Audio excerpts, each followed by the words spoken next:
So I wanted to spend a little time talking about people who have a felony record, because if you've been fired from a job and you're looking for work, one of the challenges that will come up oftentimes is a background check. And there, unfortunately, are a lot of companies out there that have very strict policies on not hiring people with a felony record. If this is you and this is the case, besides following all the steps in this course, there's a couple other things that I want you to consider. First of all, when you think about your bucket list of companies, you really should look for companies that are willing to hire felons. There will be lists like this made available to you as part of your resources. You can also talk to other associations in the area, and even through word of mouth, you'll hear about organizations that offer second chance programs. The goal when you have a felony conviction is to get back to work as soon as possible and build a track record.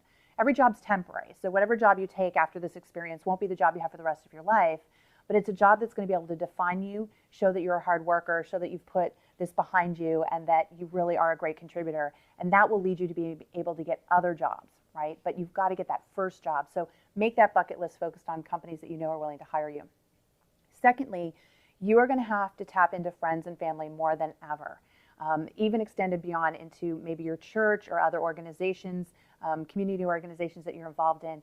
You're going to have to be able to tell your story, talk about what happened, that accountability factor that we talked about in earlier steps, and really ask people, will you help me? It's hard. I know it's hard to ask for help. I know pride gets in the way. But because of this circumstance and this increased barrier for you to get hired again, you're going to need those references. You're going to need people to go to bat for you. And so you're going to want to get out there and ask for that help, again, knowing that someday you will repay that favor.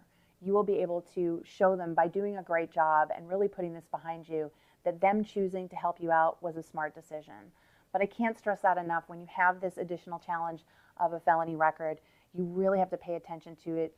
Obviously, I know you don't take it lightly, but you may have a tendency to want to not talk about it, not share it with people, when in reality, you're going to have a focused game plan in the job search and a focused game plan of asking for help. But if you do those things, like I said, you'll get back on track, you'll get hired, and you'll be able to put this past you.